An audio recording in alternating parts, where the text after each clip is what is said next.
Well, hello and good morning. They have released some video footage of Susan Lorincz police interrogation. Yep, perfect. It's just as cold in here, I promise. All right, give us just a couple minutes. Okay.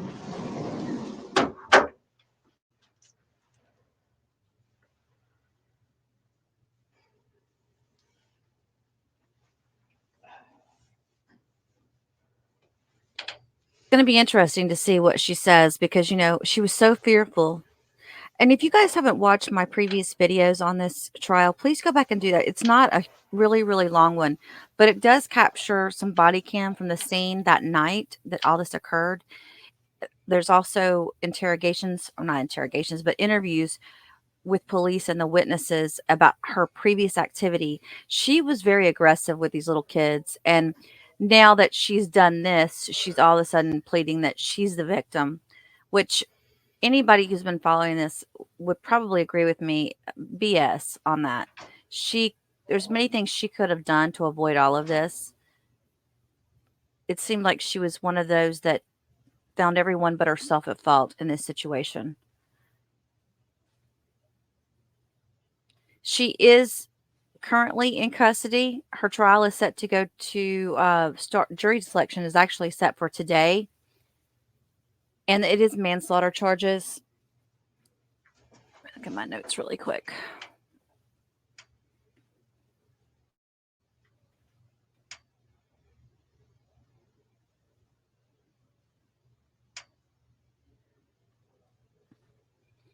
I really, this is out of, and if you're wondering, this is out of Ocala, Florida, which is like North Florida area. I am really, I'm really on the fences whether I want to follow this trial. I kind of do, but we don't know for sure if they're going to show it in, stream it anywhere. It's Florida, so it's very possible they will. And Court TV has shown a lot of interest in this case, so it's possible they may be there. A lot of fidgeting going on.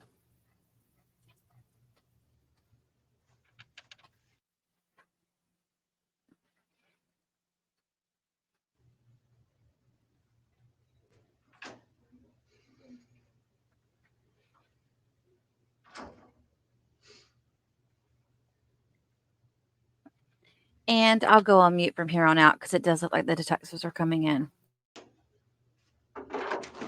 Susan, I'm Detective Pender.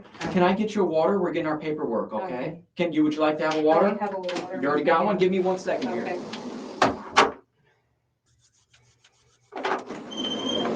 Susan? Okie dokie. Sorry, I'm freezing. Susan, I appreciate you coming back in and talking. With us. You already have a water. Is there Yes. anything else we can get for you right That's now? fine. You're doing okay? All right, very good. Again, if you Yes. remember Detective Stiff, this is Detective I'm Pender. Detective Pender. I haven't got a chance to meet you yet, but I'm looking forward to being able to speak with you. I work with Detective Stiff. We work together. I was learning different things. So anyways, yeah, I'm just going to go ahead and let him cover what he needs to, and then I'll get a chance to meet you then, okay? Okay. So, Susan, obviously when we spoke the other night, there was kind of a lot of things going on still. A lot of the pieces of what happened were still trying to be put together. Since then, we've, obviously talked to a lot more witnesses who were there. We've gained access to some video from around the area of where your complex is located. So, during those interviews, during that process of obtaining new stuff, obviously it brings new questions that we wanted to kind of cover with you, try to verify some of the stuff you said, as well as clarify things that we don't quite understand. So I was hoping that we could do that today. Okay. Obviously, just like last time, I want to make sure that you understand your rights and everything. So before we get started, I just have to read you the same thing I did last time. Yes. Okay. You have the right to remain silent. Anything you say can and will be used against you in a court of law. You have the right to talk to a lawyer with him, have him present with you while you're being questioned. If you cannot afford to hire a lawyer, one will be appointed to represent you before any questioning if you wish. You can decide at any time to execute these rights, not answer any questions or make any statements. Do you understand each of those rights I've explained to you? Okay. And having those rights in mind, you're willing to talk to us now? Yes. Okay. So, like I said, we've talked to a bunch of other people since then. Has there been anything that you've thought of since you and I had last talked, in person at least, that you can remember that maybe at the time, because there was a lot of emotions and, you know? I don't know what else I could tell you honestly. Okay. So nothing that happened that night that you didn't remember at the time, or you just, like I said, there was a lot going on that you maybe didn't think to I don't know say? what to tell you because I thought I told you everything. Okay, all right. So, some of the things, like I said, we were just trying to clarify, because we were in the room together for a while Yes. talking, and we went over a lot of different things. Mhm. So, one of the things I wanted to clarify with you is, and try to understand better, is when Ajike was at the door, when she approached the door, when was it that you realized that it was her coming to the door? Because I said, who's there? Okay, how did you know someone was there initially? Was it It was because, a huge banging, okay, just pounding at that door. okay. So initially, there was no words, it was just the pounding. That's what started Yes. the interaction there? Yes. And where was the pounding at initially, where it first began? The front door. At the front door? Yes. Okay. How many times did she, was it just like It was, one, or no, was no, it no, it was just several? bang, bang, bang, Okay. bang. All right, and then you said Who's you asked there? her who's Yeah. there? Okay. And what was said then? I think she said, why do you speak to my children this way? And I said, listen, I'm not gonna speak to you, go away. You know, if she had a problem, she should have called you guys. You know, Okay. honestly. I mean, if she really thought there was something seriously wrong, I don't understand why she just came over and just started pounding on my door and, you know, screaming and yelling. So. And then what happened after you said to go away? Go away, and then it got quiet for a bit, and then she started really banging, you know, just pounding on that door. She was relentless. How long is a bit, would you say? I don't know, Like because 5, 10 seconds or 2 minutes? Or? it was an extended period of time, probably 20 to 30 seconds, Okay. easily. But during that time, you didn't hear anything else? Did you think she went away? No, well, I obviously knew she didn't go away because she was screaming while she was pounding. Describe that, when you say screaming, describe what does that mean? She was just, you're not supposed to speak to my children this way. Why did you, you know, and then she was saying, I'm gonna kill you. And I'm like, holy shit, you know, and that's when I did. Well, you said there was like the initial barrage of the pounding, and you said, who's there? And she said, you know, what you said that, about not talking to her children that way. Yeah. And then you said it got quiet. So there was no banging, there was no words being No. said. Because I thought she went away. That's what I was asking, basically. I'm sorry if I. No, it's okay. I thought, all right, you know, she's just gonna do whatever she wants to do. And you said that was like 20 to 30 seconds? Yeah. And then did she start yelling again first, or was there more banging? It was banging, it was yelling. I thought she was just gonna break down the door. Okay. So, I mean, my heart was pounding and I was like, she's really gonna kill me. Okay, That's all so I felt. when she first came up and where were you when she started the I was beating, the in the very first bathroom. time? You were in the bathroom Yeah. when she started beating? Yeah. And did you come to the door? Well, I was approaching the door and then she started screaming and I knew who it was. And I Okay. said, that's it, I'm not opening this door. Okay. And because I figured if she came in, she would just absolutely, you know, pound me into the ground. All right, and then when it became silent, after that first round of beating on your door, where were you at then? Did you go? I think I went to wash my hands, honestly, Okay, you know, because I didn't know who was at the door and I wanted to know, and then I was, okay, you know, so I went back and washed my hands. okay. So, So that's during the time where it was kind of Mhm, quiet and you yes. thought that maybe she went away. Mhm. Okay, and when the banging and the yelling started again, where were you at then? I think I was in the kitchen. Okay, all right, and then what happened?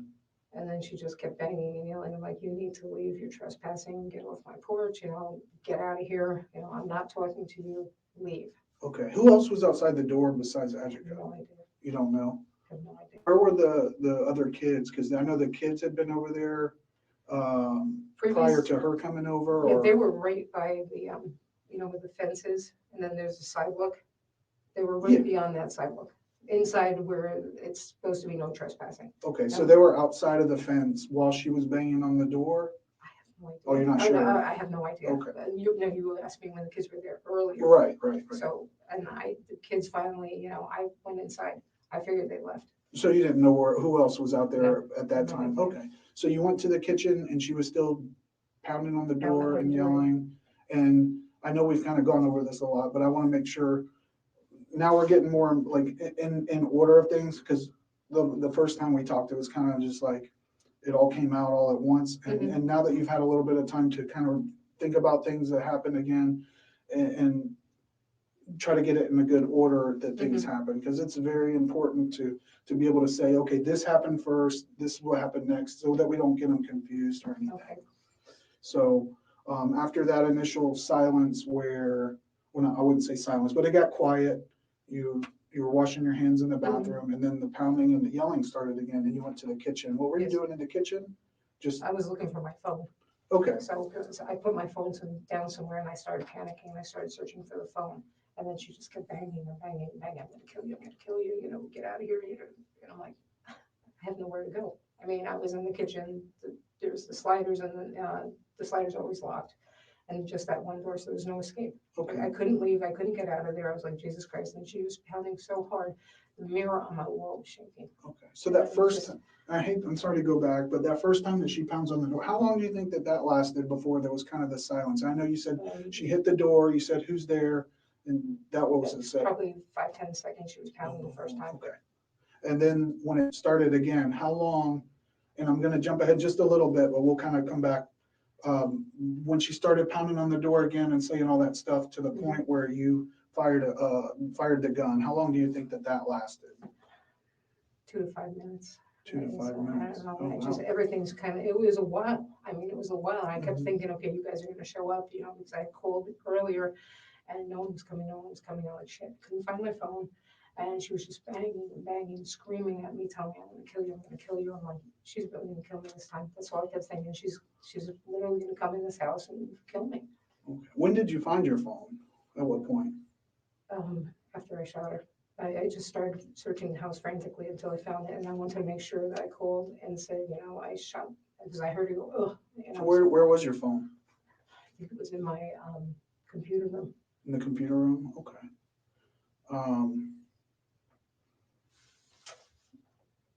So, let me just understand this a little better, because I'm not really sure. So, the woman that got shot, what is her name? Ajike. AJ, right, it's AJ. Yeah. Okay, and how long have you known her? I really didn't know her. I just, she was a neighbor across the street. Okay, so how long has she been a neighbor across the street from you? Help me understand that. A year and a half, 2 years. Okay, year and a half and 2 years. And in that year and a half and 2 years, how many times have you guys been able to talk? We've never talked. It's more like screaming. No, okay, all right. So maybe the better word would be communicate. How many times have you guys been able to communicate in that year and a half or 2 years? 2-3 times. 2 or 3 times. And in those 2 or 3 times over a year and a half and 2 years, what were you guys screaming about? What were you guys communicating about? She would take her dog and walk it on my sidewalk to make sure it's shit on the sidewalk. Yeah. Like, are you kidding me? Yeah. Of all the places you can walk and take your animal, you're gonna come here. She Sure. said it's the only place my dog would go to the bathroom. Okay. So So- no, I don't think so. Okay. You guys would have a disagreement regarding that, some screaming regarding the dog pooping where it shouldn't. What else would you guys communicate about in that 2 or 3 times? Then one time she was talking to the neighbors and she said, "Oh, that bitch over there is crazy." And I'm like, "No, I'm not gonna, sorry." I walked over, I said, "What is your problem?" And she just went on a tirade. I have never heard someone scream like this woman. I was like, Jesus Christ. Uh-huh. And I mean, she exploded. And I'm like, oh shit. How long ago was that? 2 months ago. 2 months? 2 months ago. And then she was saying I called her kids all kinds of names, and I'm like, no, I didn't. And the more I said no, the more irate she got. Finally, I'm like, let me just back off, say yes, I'll apologize, and scurry away. What kind of things was she saying that you called her kids? I called them racial slurs, that I called them slaves, and that's never happened. I mean, when she said, I'm like, why don't you stop already, stop lying, And I was like, enough, what? I did call them retards once, because they just kept coming and coming. I said, are you retarded? You can't read the sign. Okay. How many times do we have to tell you you're trespassing? Now, all these kids nowadays, they have tablets and phones and stuff. Are you, I mean, you can tell us the truth. I mean, it's just us in here. I think we were looking at the different videos and people were telling us about, we spoke to everyone in the neighborhood separately. Was there other times when you got frustrated or something with these kids and you said something else that we're not talking about? I mean, have you said other words to them or something about middle fingers or something? Tell me about that. It wasn't at the kids, it was at the gentleman. Who's the gentleman? I only know him by his name, Sapito. So, okay. So he's a guy, he gets all the kids together, so they're screaming and yelling and they're doing all this crazy stuff. And I'm like, stop already. And I asked him, I said, please stop. I don't like the yelling. I just, I'm starting to break down. No, take your time. What is the crazy stuff that Sapito has these kids doing? Tell me about that. He used to ride a four-wheeler. Uh-huh. And he would come around the house. I'm like, what the hell are you doing? Then you have the kids on the back, no helmets, no nothing. And I'm like, stop already. The one time I went out there, he almost hit me. He's like, missed you. Jesus Christ, really? And I'm like, I just can't deal with it. I have an injury right now. I have an aneurysm on my left kidney artery. If he hit me, he'd kill me. So was it on last Friday that you were kind of giving him the middle finger then? Is that what I was understanding? I may have given him the middle finger because we're just out there and I took a picture and he's like, oh, go take more pictures. I'm like, because. What other kind of crazy things is he having these kids do? Is it something where he would have them exercise and scream and yell, and the kids are like, we're tired, stop, we're tired. is he like a coach or do they play sports I don't or know. something? I have no idea. And he's like, come on, you weenies, get moving. And the kids are like, no, we want to stop. He's like, you can't stop. Is he the father of one of those kids that live? I have no idea. I'm not sure. I don't know who he is. I just know that. And I asked him, I said, please. I said, one of my friends was murdered when I was very young. And she screamed. She was bound and gagged, and the guy thought he killed her, and she screamed. And so every time those little kids scream, I keep thinking of my friend Elizabeth. Tell me about that. Whoa. So, and I asked him, I said, Peter, please, these kids screaming like this, it's triggering me. I don't want to hear this, And he's like, you're full of shit. You're a liar. You're this, you're that. I'm like, really? I'm like, why would I tell this story and it's not true? I know this is kind of not really related to what we're talking about, but what happened with your friend? Is that when you were very young or 14. Oh my gosh. So that guy came and he raped her and he beat her and he thought he killed her. And he bound her up. She was at Shilton Factory, the Old Spice factory in New Jersey. Oh. And next to it was a children's playground. And he buried her there in a shallow grave. And she wasn't dead. So when the coroner said that there was all dirt in her lungs because she kept screaming and screaming and screaming. So every time those little girls screamed, it just kind of, made me think of Elizabeth. Have you ever been a victim of any violence? Oh, yeah. Describe that to me. I was raped and beaten. Did that happen here or in New Jersey? In Jersey. Okay. And how long ago was that? Started when I was 4. It didn't stop until I was like 20. Okay. And was New Jersey police or whatever able to help you out with that, give you justice or anything? Was that ever reported to law enforcement? No, because I was starting to be killed. Okay. So that was something that wasn't reported. And was this from a known family member or something? I worked Special Victims Unit for years. Okay. So this was from a known family member. Have you ever been a victim of some kind of violence from a random person or something like that? Yes. Describe that to me. I was dating a gentleman, a doctor up in Michigan. Uh-huh. And we were going to, move forward with the relationship and everything. And he got super drunk one night and he started beating me. Uh-huh. So that sounds like domestic violence, someone else that you were associated with and they did something bad to you. Was that, you able to report that to New Jersey or whatever it may be? Were they able to arrest that man? Up in Michigan. Michigan. Were they able to arrest him for anything? I never said anything. I was so embarrassed. Sure. Just, sure, that's common. I'm an adult, Yeah. I should know. I mean, as soon as he finished and he passed out, I left. Okay. Just got out of the situation, never spoke to him again. Have you ever been a victim of anything like robbery or anything like that before? In Jersey, yes. Okay. Were you like robbed like at a store, a gas station, or describe that to me? We were selling tools out of the back of my car for some company. And we stopped at a stop sign. It was myself and 2 other girls who were doing it with me. Uh-huh. And they entered the car and just took everything. Who's they? Who did that to you? I can't remember. It was a bunch of guys Okay. that were in the neighborhood. You were able to get them reported and they were We reported it, but they never found them.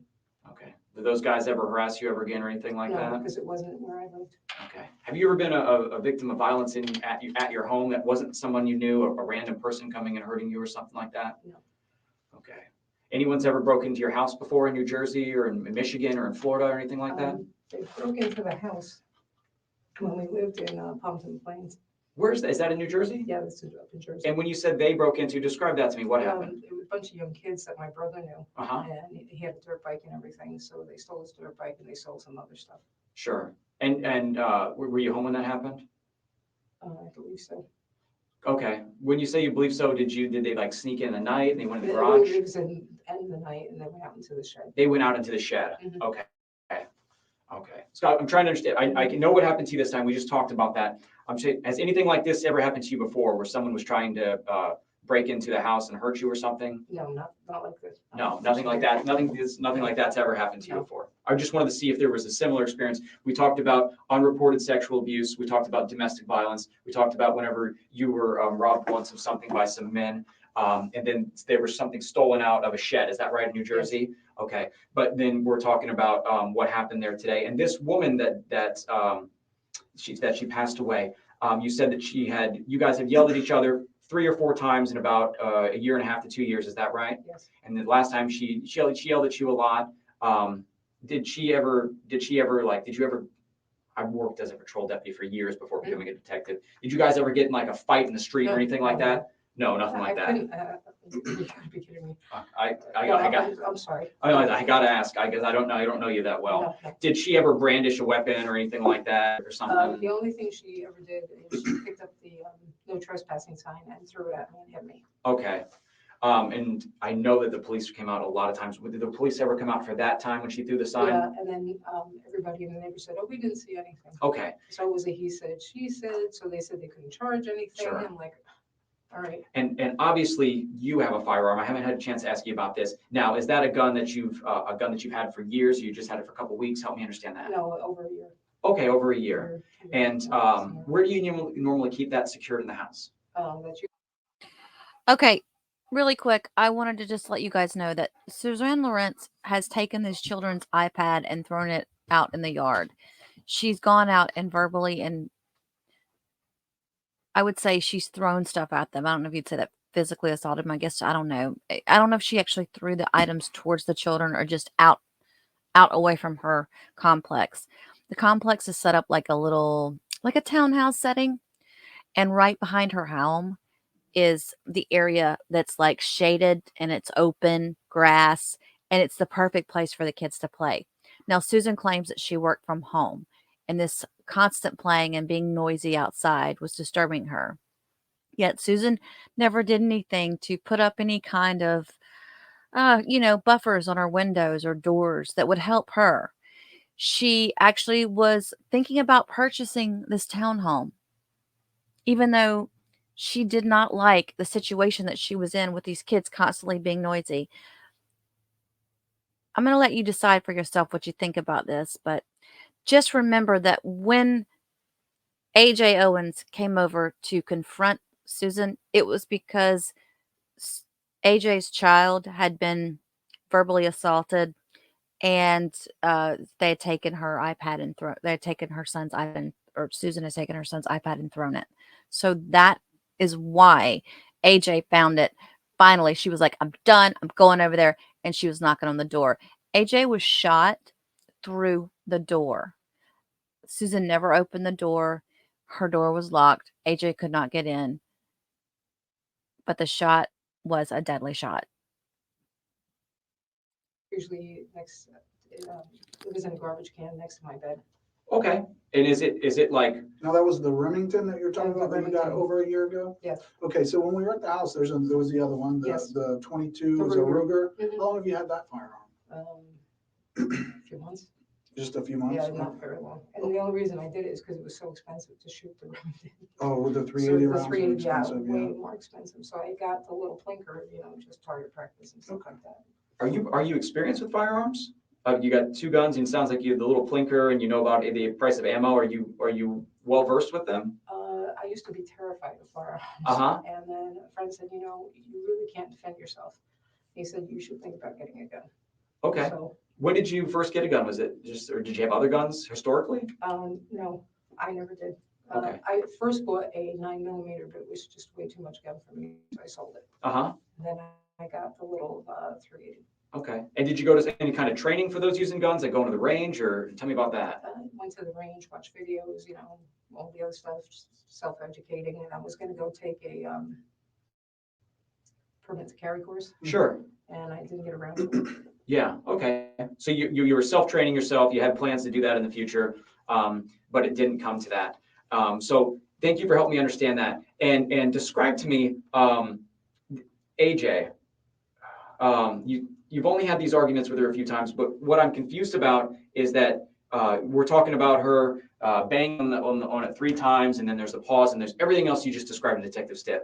And you said that this was the time that she was going to come and kill you. That's confusing to me because it sounds like you guys really didn't have any other times that she was going to come and kill you. No, she was saying she's gonna kill me. I mean, she was verbalizing it. She was saying, I'm gonna kill you.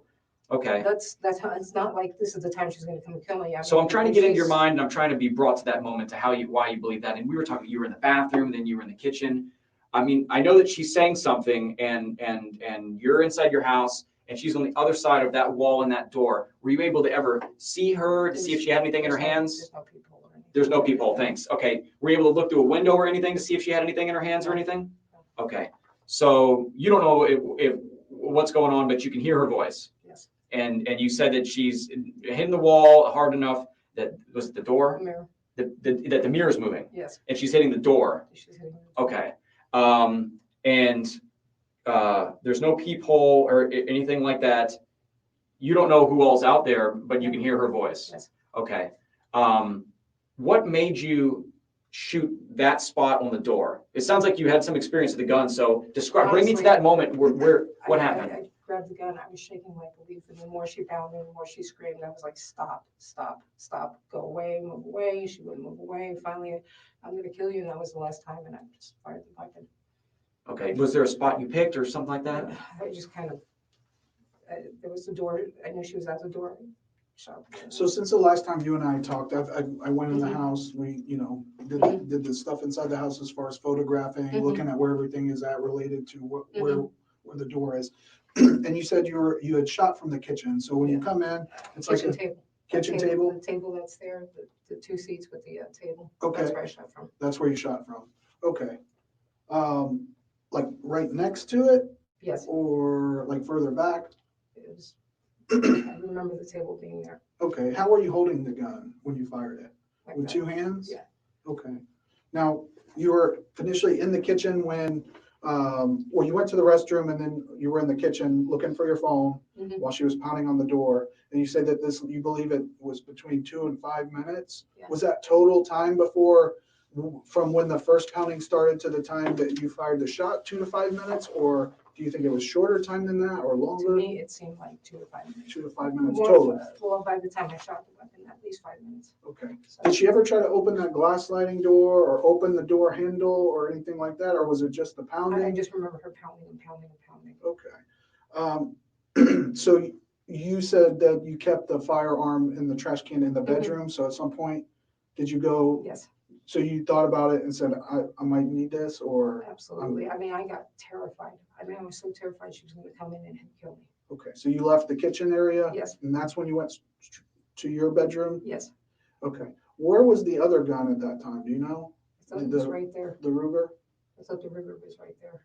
I mean, we found, yeah, it was, but you said that you used the 380, right? Yeah. When you fired the gun? Okay.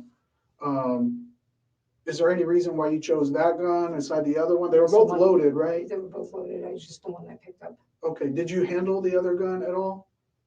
I don't remember. Don't remember. Honest to God, don't remember. Okay.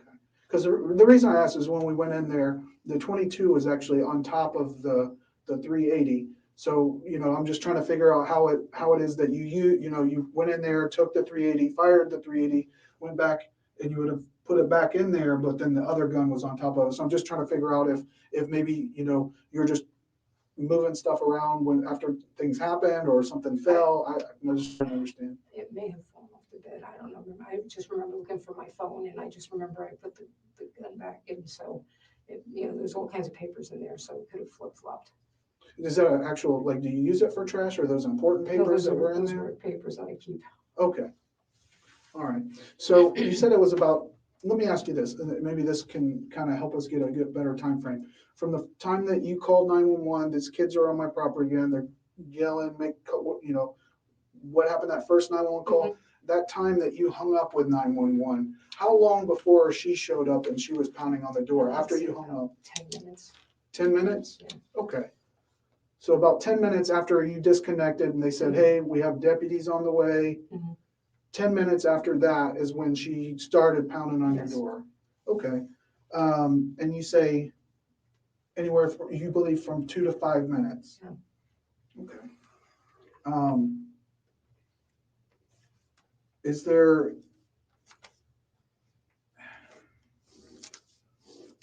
and I just want to be clear, 2 to 5 minutes from the first time she pounded to the time where you felt in danger enough to pull the trigger?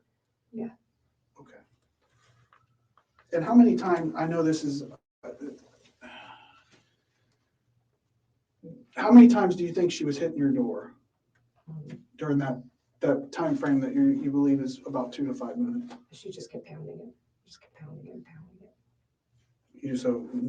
Just She was more screaming. than 5, more than 50? Like, God, it had to be, I don't know, I can't even speculate. I just remember her pounding and pounding and screaming and yelling. okay. And did you call 911 immediately after? As soon as I found my phone. Okay, how much time do you think after you fired the shot? A few seconds. So within a Less than- minute? Within a And you minute, yes. immediately called Yes. 911? Did you call anyone else before? No. Did you call anyone else after? No, I don't think so, because you guys were here. I mean, you guys came right away, Okay. so.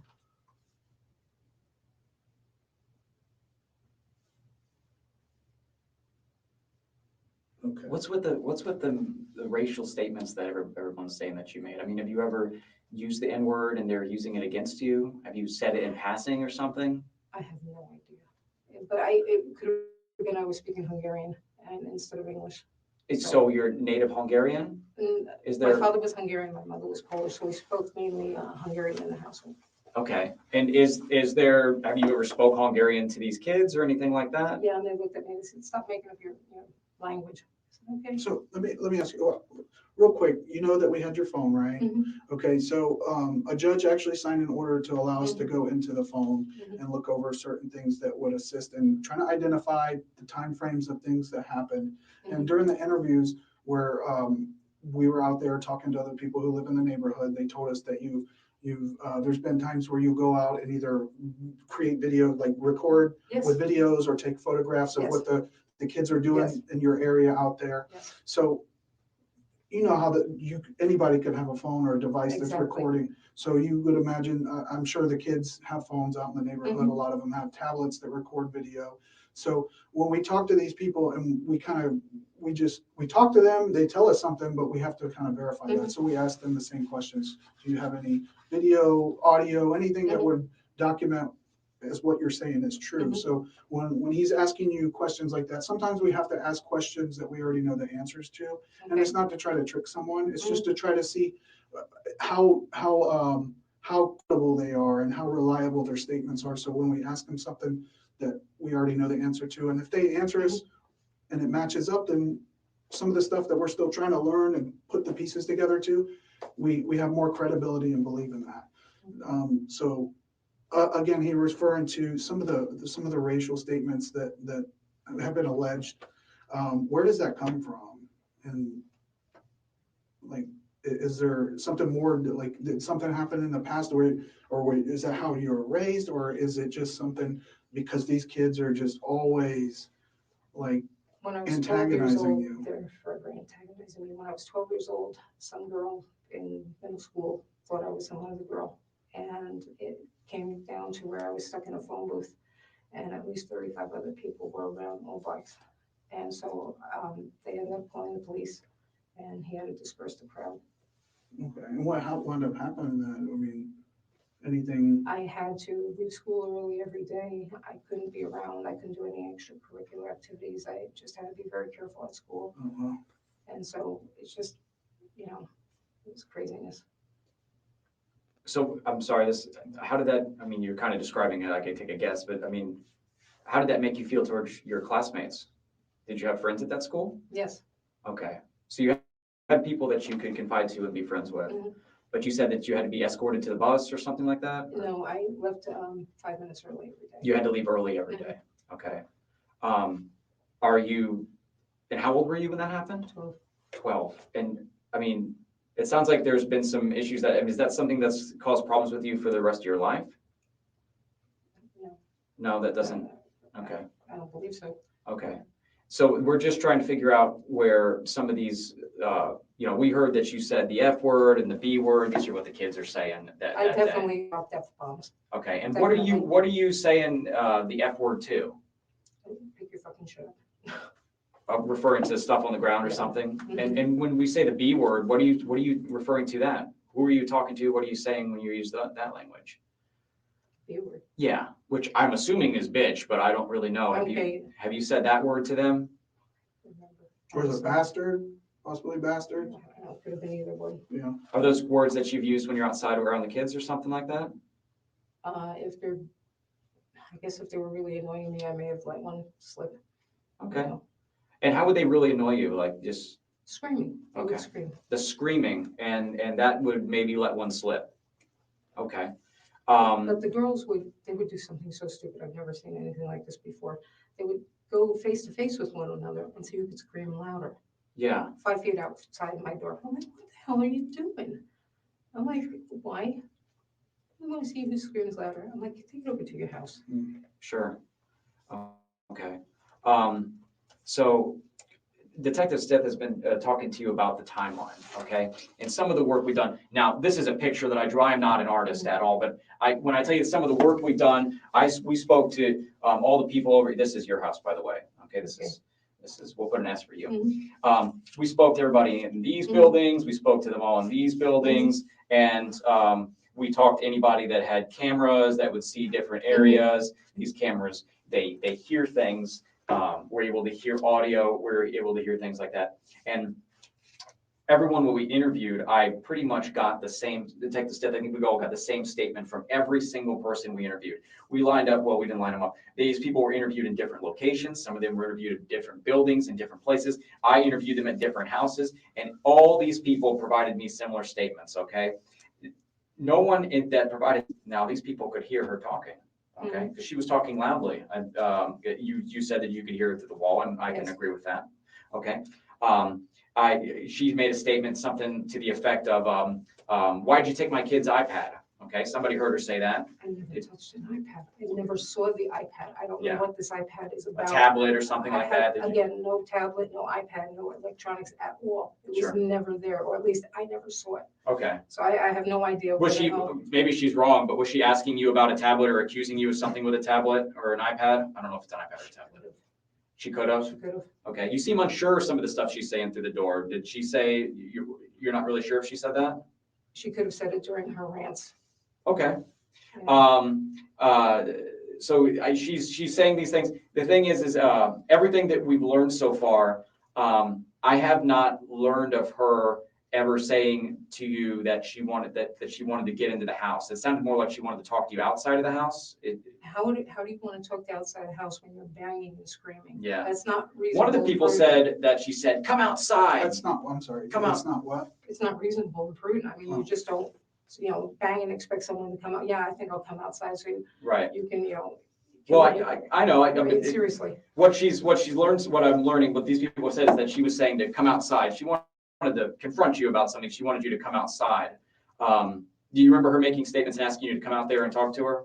Honestly, don't recall. Okay, so you don't remember that, and you seem unsure about some of the statements she made about the tablet. No one that we've interviewed so far has made any statements about her saying that she wanted to kill you. That's what I heard.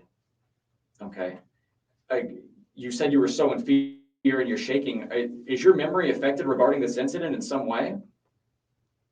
I I just remember being terrified that she was banging and screaming and I just remember hearing her say, "I'm going to kill you." Her son, earlier in the night, before I called the police, I don't know how old he is, but he said, "I'm going to make sure you get killed tonight." Which son? She has two sons.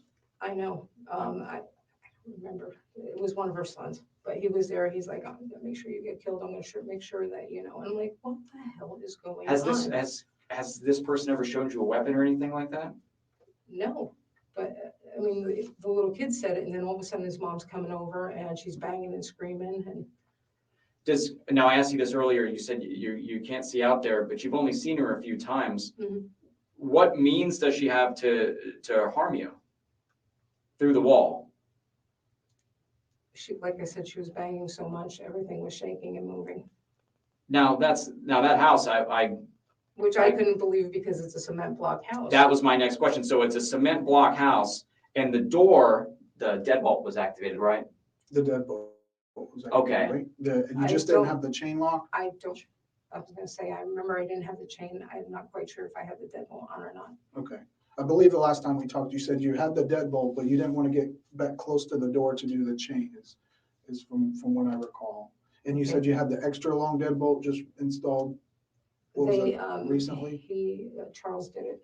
Okay, Charles. So that's what the deadbolt's activated, the door's closed, it's a block house. I'm just trying to understand what made you so in fear of this woman if you have these things between you. When we had spoken previously on the other time she screamed at me and I finally acquiesced. I said, "Whatever you want, I'm so sorry." She followed me a foot behind me up until I went into the house. I'm like, what the hell? I mean, she gave me the creeps. What happened during that incident where she followed you? What was the conversation? She said, "Oh, you called my kids, I think a nigger and a slave or something stupid like that." And I'm like, "Okay, whatever. Yes, I'm sorry. I apologize." And I finally said, "I'm gonna leave this alone. I don't need, to get killed in the street." Did she tell you if she had recordings of you saying that? I have Or no like idea. one of the kids? I have no idea. But you apologized and she continued to follow you anyway? Yeah, she followed me anyway. How far did she follow you? Like right up to where I go in by the wood. By the fence yeah. okay. And then what happened after that? She finally just went away. Okay. And how long ago was that? That was like a month or two ago. Okay. And was that an incident dealing with, she had the dog and the kids were over there? No. No, that was something different? Something different. Okay. And I think that was, I want to say, was it April? Does that sound right with you had called because again, the kids were over there, the dog was over there. Does that sound about right? Okay, but that was a different incident. Yeah, it was than a what you're different talking- incident, yes. And where were you at when you had that conversation where she started following you? Where were you? I was in the street. Okay. Like by the mailboxes or No, I was close to her driveway. close to her driveway? Okay. Yeah. All right.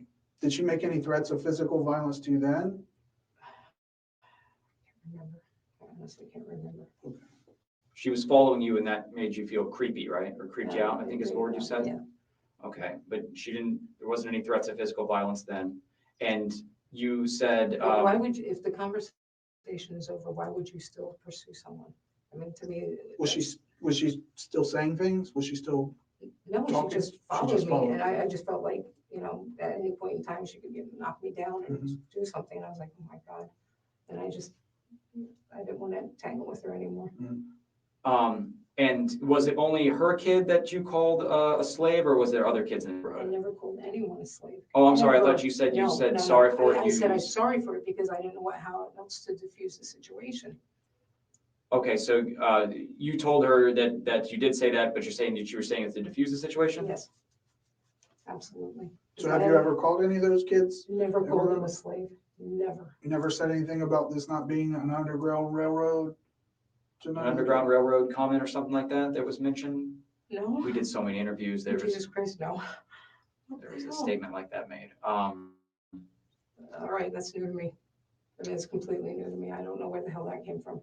So Susan, I'm looking at this from the outside here, and this really is not adding up to me. You used the word reasonable and prudent earlier. That's an interesting series of words to use. That's like a series of words that we use as law enforcement officers when we try to look at things. And there's a big jump here that you're making logically that I can't seem to make the jump. I'm having a really hard time getting there.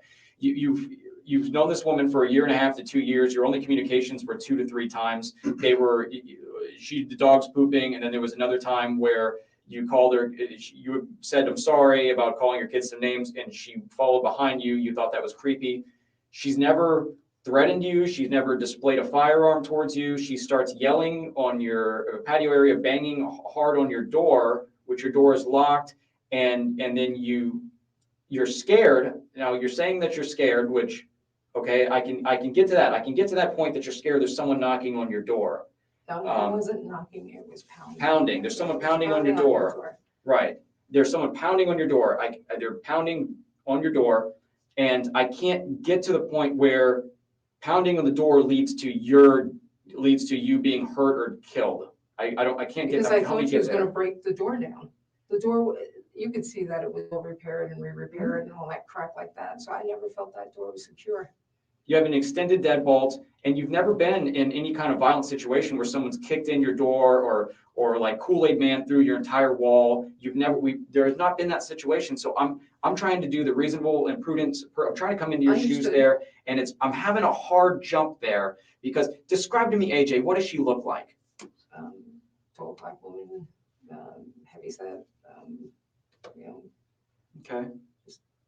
Does she have a very muscular? You've only known her for 1.5 years. You only had so many communications. I mean, is she like a muscular person that's able to, like, I don't know, do extreme feats of strength? Does she weight train in her front yard? Help me understand this. No, I don't. That's what I'm trying. I'm having a hard time with this. He's not being facetious. He's just trying to understand how we got from the point of someone creepy. to She's gonna get through the wall is where I can't get there. I don't understand.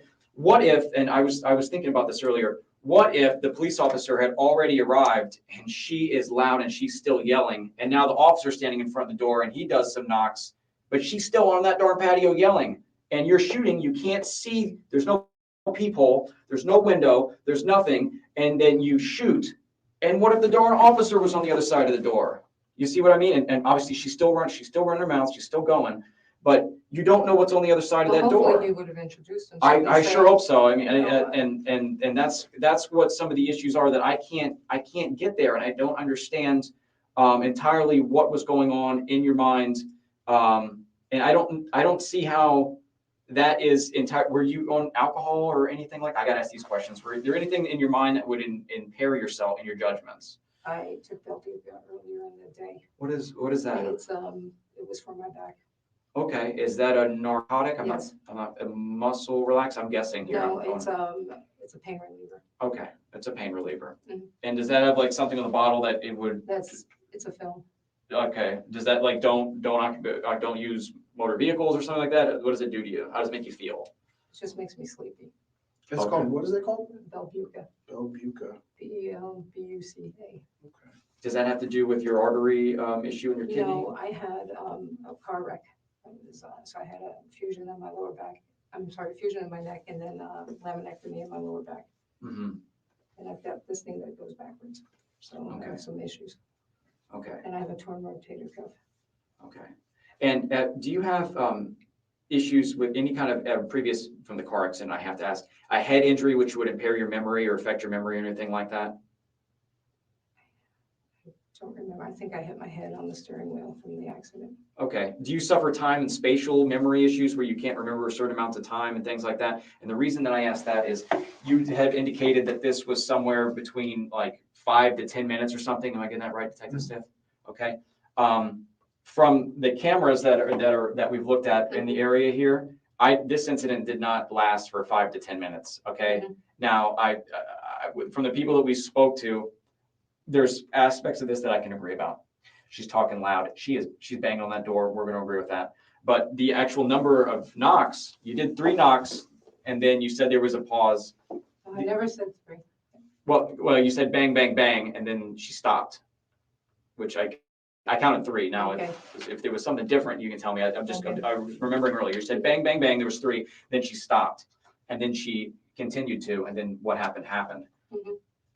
nothing has led me to believe as an investigator that it was like 5 to 10 minutes, okay? Okay, maybe it just seemed like it was longer. Okay, Probably because, the adrenaline rush and just getting so upset. sure. Whenever adrenaline comes in, it can make things seem like they stretch out. From some of the other statements, we've got some of the things that we've learned. It sounds more like there was 3 knocks and then there was 3 more and then she was shot. It sounds like this was very quick. It sounds like this was like within a span of less than 20 seconds is what I would say. Is it possible that your time is off on this? It could be. Okay, Because to me, it felt like forever. okay. So, So if this is like what's being described as a 20-second, this is a brief encounter. It's a brief encounter with loud banging, with loud yelling. The statements that some of the statements that you're saying occurred, like I'm going to kill you and those kind of threats. No one else has heard you. No one else has heard her make those statements. okay. Okay.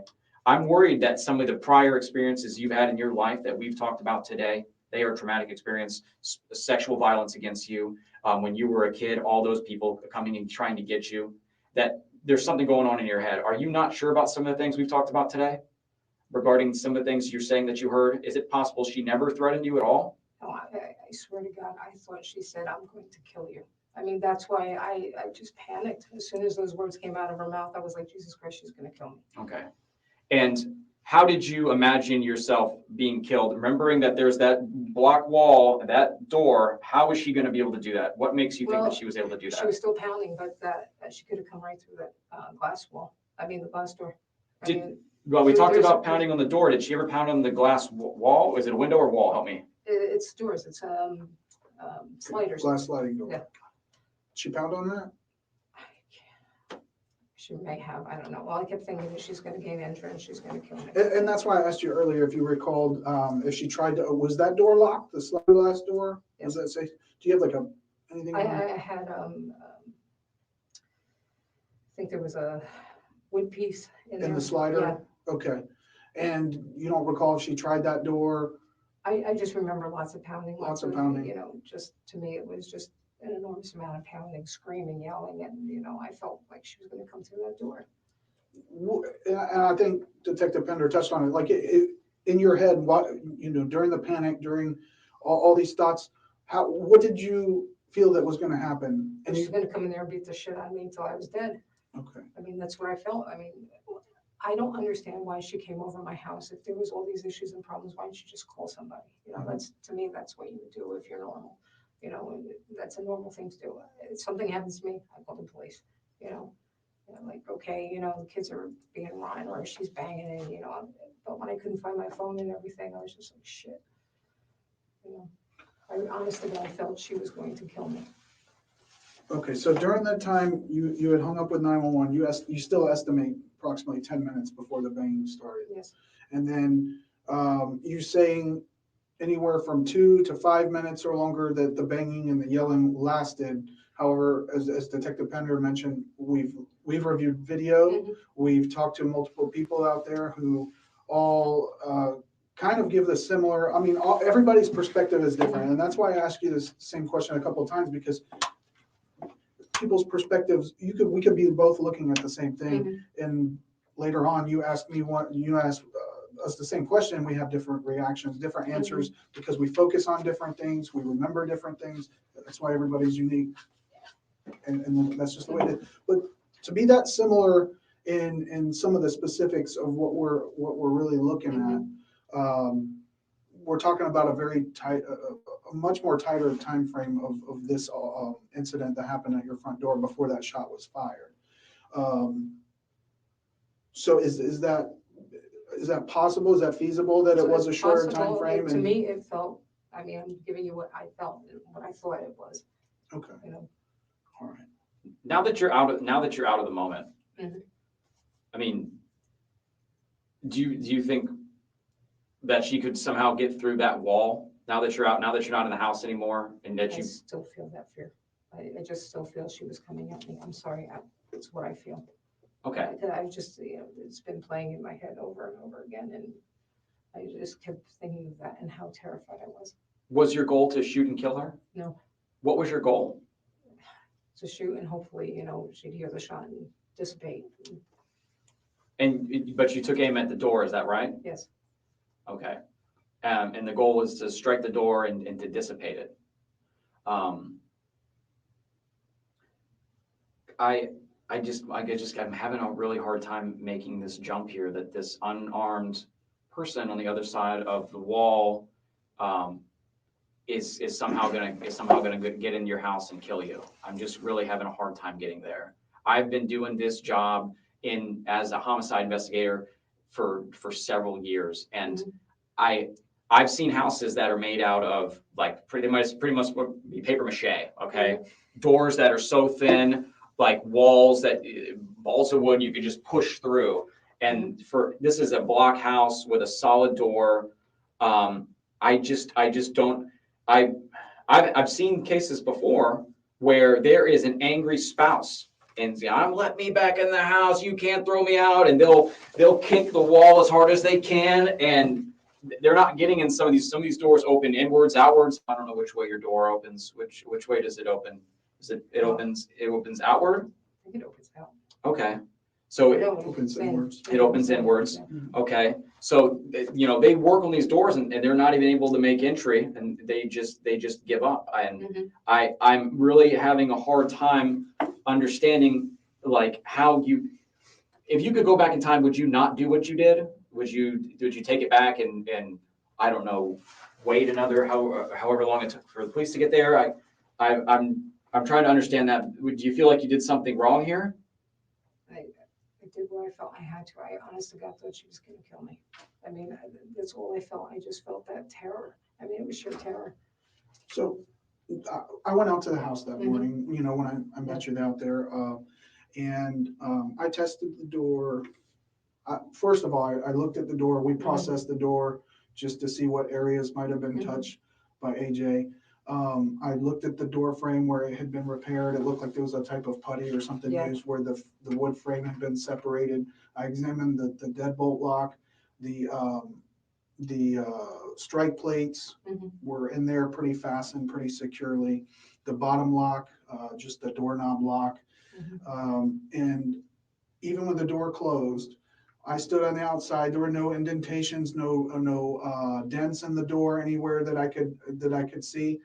And I pounded on the door pretty hard, and that was with the door unlocked completely. There was no lock secured, and that door was very sturdy. I'm not trying to take away the fears of being scared and everything, because I think that is a legitimate scary situation to be put in. But to justify to go from being scared to a point where you're taking deadly force on someone who's standing on the other side of the door and you don't even know where you're shooting at. That's a big jump, and I think that's where Detective Penders. It could have been one of the kids standing there or something. But it was her standing there. I mean, I heard her voice. Sure, but some people don't talk. They're more quiet. Regardless of that fact, as I was saying, to go from that, and I didn't even have any locks, and I'm pounding on it. And yes, there were our forensic technicians were inside looking, and yes, things were vibrating, but they also stated the door didn't seem like it was going to move, and it barely budged, even with the door unlocked. So, and that's why it's important for us to go through these things to try to determine, to try to put ourselves in your position, in your mind at that time as much as possible. But to get that, help us try to understand that a little bit more, to get to that point from a fairly secure door. Because like he said, it's true. We've gone to some of these trailers where you can pretty much push the door open and that's not your house. Your house is pretty secure. That landlord did a good job, I guess, keeping everything secure. It looked like everything was good. So you've never had a break-in there before, right? No. Okay, no break-ins there. There's the rod in the track. Did you have?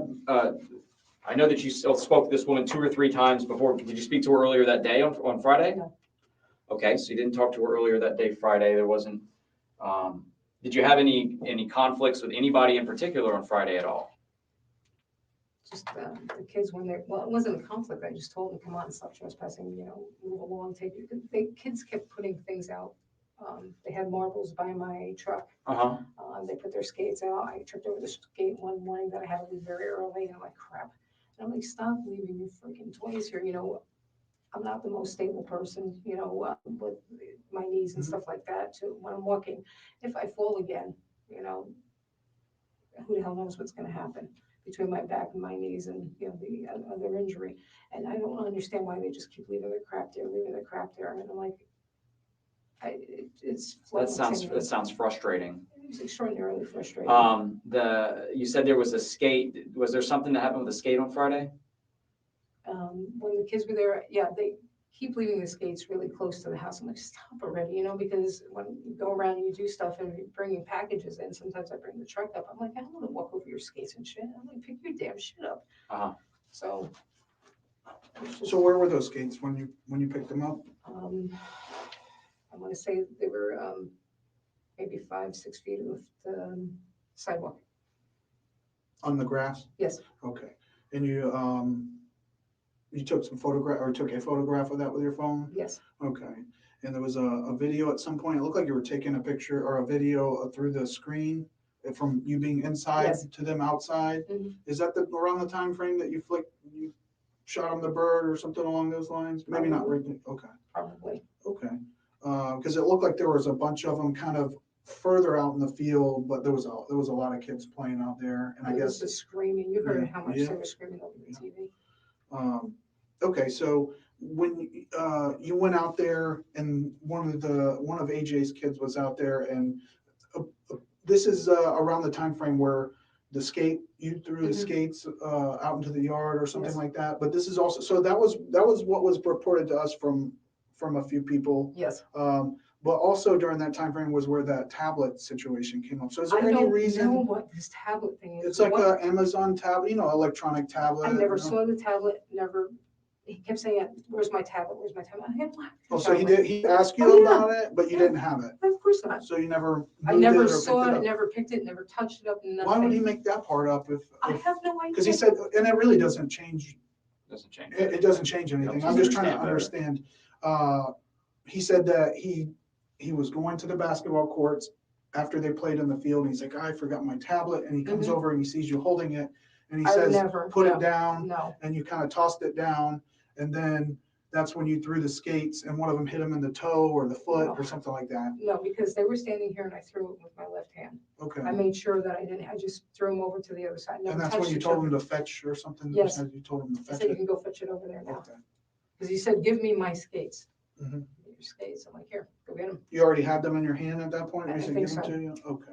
What were you gonna do with them? Just throw them on the other side. Just get them away.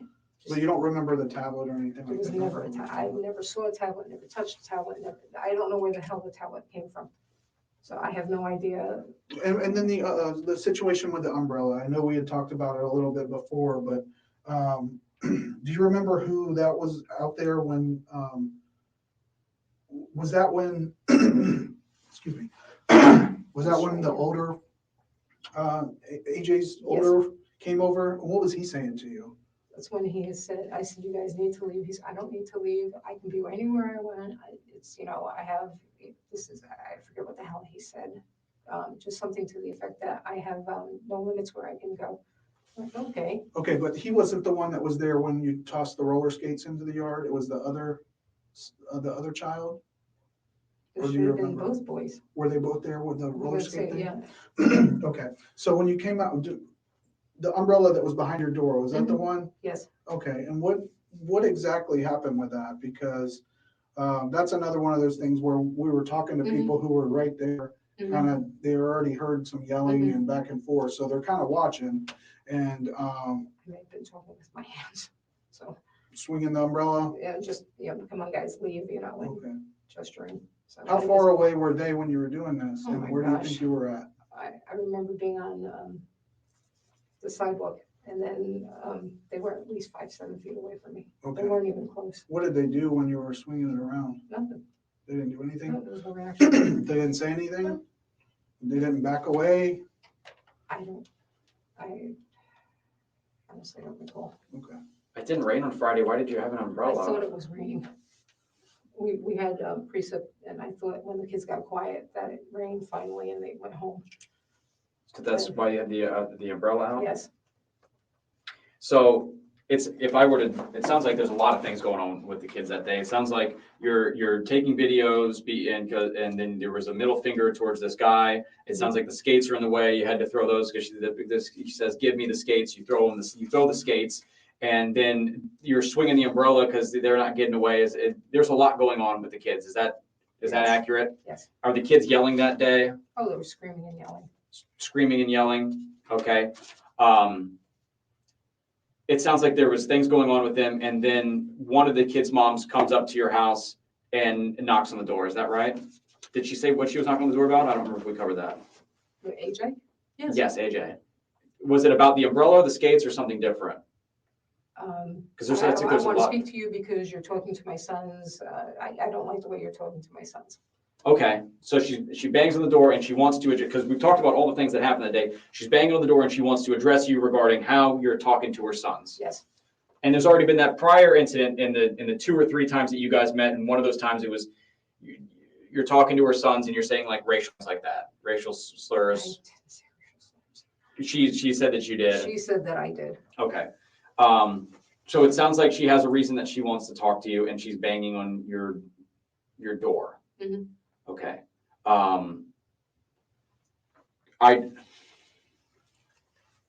But she's enraged, she's screaming, she's not acting to me what would be like a normal, average, everyday, reasonable person. I mean, to me, that was someone who was really angry.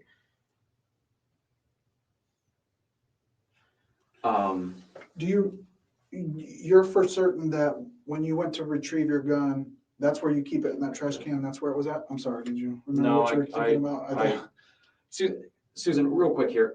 Have you ever been diagnosed with any mental health issues, depression, bipolar disorder? No. Have you ever had to go to a mental health facility? No.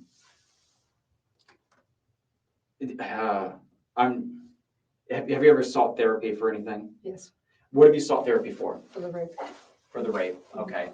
And is that something you attended as a child or something you've attended later on in your life or something like I that? was like 20 years old. Okay. And when you were seeking therapy, what were you trying to heal? What were you trying to fix? Aside from the sexual abuse, was there something psychologically that happened to you? I just shut down. You just shut down? Yeah, I wasn't feeling any emotions or anything like that. Okay. I just had no emotion whatsoever. It was just flat effect. Okay.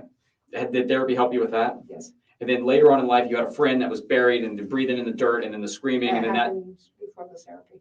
And then I remember one of the words you heard was that causes you to be triggered whenever you hear screaming. And the reason why I say triggered is I worked at the guest house Uh-huh. where they do therapy and stuff, so just picked up some of the words as I was working there. Sure. So when you say triggered, how does that make you feel? What does that do to you?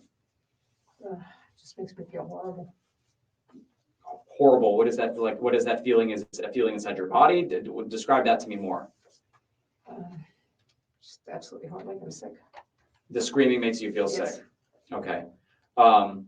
Does this sick feeling, does this triggered feeling ever make you do things that you wouldn't normally do? Say things you wouldn't normally say, act in ways you wouldn't normally act because of some trauma that you had? I was gonna say, I don't know. You're not sure? Do you ever sometimes feel as if you get so upset about something, crying, angry, or something like that, that it overwhelms you, that you get overcome with emotion? Does anything like that ever happen to you? Just trying to think. The only time was of death, but I figured that was normal emotions. Sometimes whenever people get picked on and they get yelled at and they hear yelling and things like that with you, they say things and they do things they don't mean. They see red. That's what some people say. They see red. And I wasn't myself, detective. And they say things like that to me. And I'm trying to understand if some of these kids have triggered you and made you do things and say things that isn't you, is not Susan, is not the person that's sitting in front of me. Do you ever feel like anything like that ever happens to you? The kids definitely just make me feel, sick. They just, they call me grandma. They call me Karen. I'm trying to think. They've said horrible things. The other thing was, I'm trying to think, some kind of stupid infection. I can't remember what the hell it was. Do you say horrible things back that you wouldn't normally, that you're not proud of? Absolutely. So I just, stop, it's like, stop. I didn't ask you this before, but I saw inside you have like, it's almost a home office set up. Mhm. Do you work from home? Yes. You do? So you're all pretty much, you're always there and you're always Yes. having to be Mhm. susceptible to whatever they Exactly. do. And now it's summertime. Yeah, Everyone's it's in a school. nightmare. But So- and I'm very pragmatic. I'm like, if you see the stuff up here and this is my front door, why do you keep coming by my front door screaming and yelling? And they're like, doesn't matter. You don't matter. I had a little black kid come up to me and said, "You're white, you're old, you have no one in your life, you're not worth anything." So I'm like, great. What did you tell that person? I told him we're always alone. Guess what? You come in the world alone and, you leave the world alone. Mm-hmm. Okay. And when you say that, it sounds like you handled that well. When you say that you've said things before that you're not proud of, describe that to me. I shouldn't have called them names. I shouldn't have said bitch or fucker. I should have reined it in a little. Okay. And then when we talk about racial slurs, have you made those not to anyone in particular? You've just spoken to the air, you've spoken to other people, because there's been multiple different ways that we've kind of been learning about you saying these things. Describe that to me and specifically. In regards to? Words like the N-word that you've said. Describe that to me specifically when you've said that. I can't remember if I said it or if I didn't say it. You sound unsure. Whether it's out of Yeah, anger or, yeah. I mean, I don't know. someone's calling you names and you can become kind of overwhelmed with, you're having to hear this kind of thing all the time. And like you said, you might say something that you normally wouldn't say. I don't remember. I honestly don't remember. So I've noticed there's been some gaps in your memory, and that's why I've asked you about your memory, because some of the specific things that I ask, specifically this, you say, I'm not sure, I don't remember. And that's happened a couple times while we've been talking today. Mhm. So I'm trying to better understand that is why you don't remember some of these things specifically, or what's going on. I don't know if it's something you feel shameful or embarrassed about. I don't want you to feel that way while we're talking. I'd rather you just be honest with me. But that's why I've been asking you some of those things. Is there any reason why anybody would have any video or anything like that of you saying like the N-word? Is there any reason why someone would have that? I have no idea. And if I did let it go, I'm sorry. I could have slipped out. Being honest with, what context would it slip out, do you think? I mean, what would happen for you to say something like that? If they were being extraordinarily rude, or if they were just, I was always taught the N-word meant that you were just being unlawful, dirty, just, I don't know, generally not being pleasant. Okay. And that's only because, again, Dad was Hungarian, Mom was Polish, and it came up in the conversation. So they asked me to go to my friend Sheila and ask her, what does the N-word mean? And her mom said, it just means that someone who doesn't work, someone who is not productive, someone who is not, acting normally, lawfully. Sure. Okay. And in the times that you, I'm sorry. I think, there's just like a lot of other words that are, I believe, out there to describe those things as well. I mean, what is it in particular about that word, or slave boy? I never said slave boy. I never said the word slave, never. Okay. So I don't know why you keep coming back to this. Well, that's just yeah, what's someone been had told to mentioned, us, and like I so. said, No, never. Never uttered the word that you used slave, the word slave no, or absolutely not. something like that. Is there any reason why anybody would have a video like that? Is there any reason why that would exist? No, there shouldn't be. Shouldn't be anything like that. Yeah, I mean,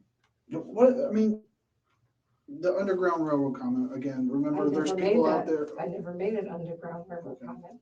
Okay. So I don't know where the hell that came from.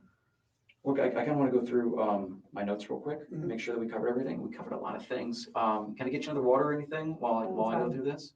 Okay. Yeah, let me go through the notes and make sure we didn't miss anything here. And we'll be right back in. Is there anything else that you need right now? Use the restroom or anything? Yeah. Use the restroom? Okay, give me just one second. Make sure You're the walking down the hall, so restroom's you don't clear. get lost.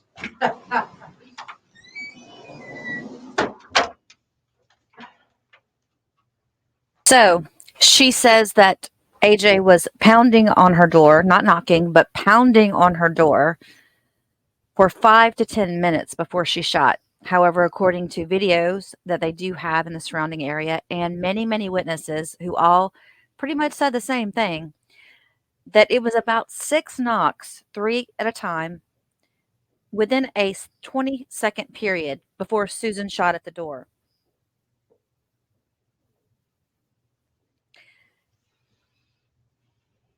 Susan claims that she was bullied when she was 12, but she seems very calm about it now and says it doesn't cause her problems in her life now. She's so calm, and she claims that she's never been a victim of a home invasion, but she was certain. You're welcome to the restroom, please, thank you. She was certain that AJ was coming through that door and was going to come in and beat her to death. And she's very nonchalant about it now when she speaks about it. You don't see a lot of emotion when she's talking about this stuff. Her demeanor is not showing me fear of being harmed. I don't know what you guys think, how you tell me how you feel. She admits that she aimed the gun at the door knowing that AJ was on the other side of it.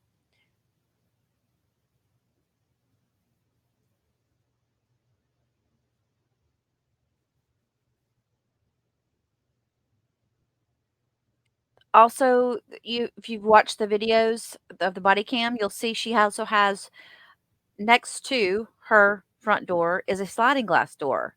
I'd be more scared somebody's going to get in that. However, she says in this interrogation, she had a security bar there. So, and that she wasn't sure, but she didn't think that AJ ever pounded on that.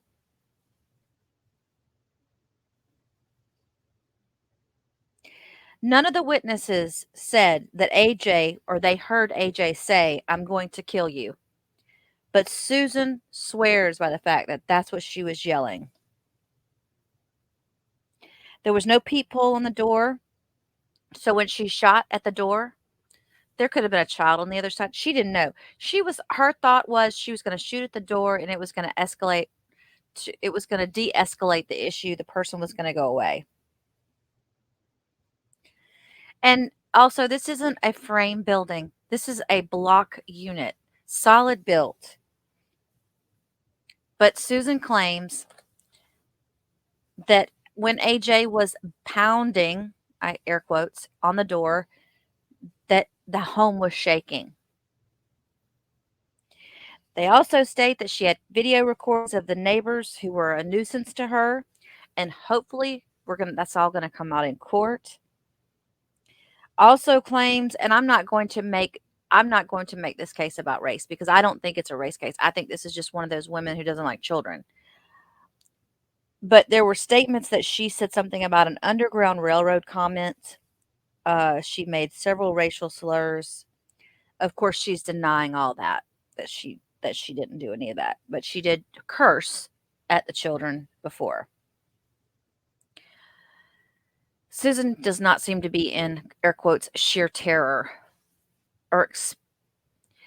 I just have a feeling that the demeanor she's showing right now is nothing like the demeanor that she had when she was out in that yard yelling at those kids or any other neighbor that was bothering her. And again, if you guys have not watched the first video I did on this, it shows a lot of police body cam. And in one of the body cam footage videos, there was one of the neighbors that they were interviewing.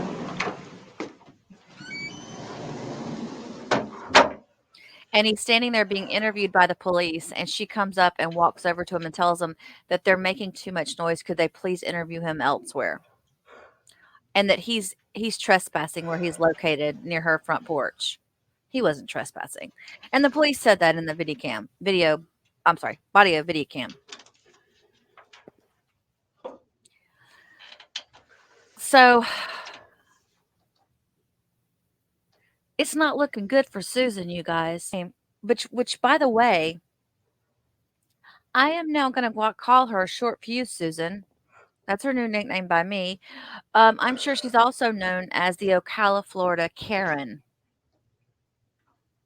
Look, I don't like kids either. I mean, I don't hate kids. It's not a I can't say that. Look, I'm not a fan of having a lot of children around my home screaming and yelling, right? Outside or whatever. But I'm not gonna go off and do something like this. I'm just not. And who would? How many people would? All right. I know you guys are going to drop it in the comments about how maybe you've been in a situation where you felt unsafe, but you would never do what Susan's done.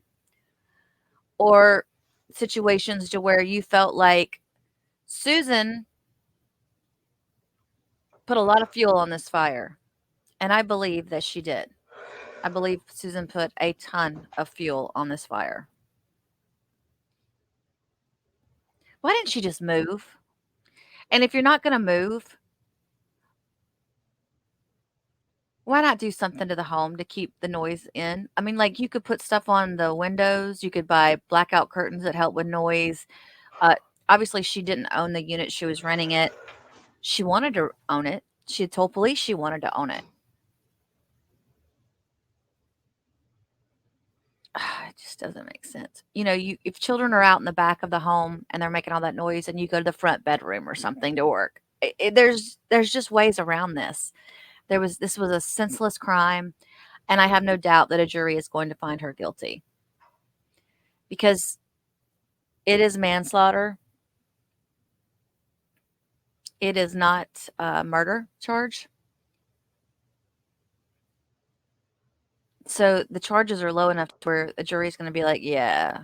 And plus, too, guys, you have to remember all of these witnesses that were around. These people were outside their home. A lot of people witnessed or heard, or they had. Obviously, there is video, like ring footage somewhere around this area, because the police have mentioned that several times that they have video cam. Now, whether it showed anything, they could still hear something.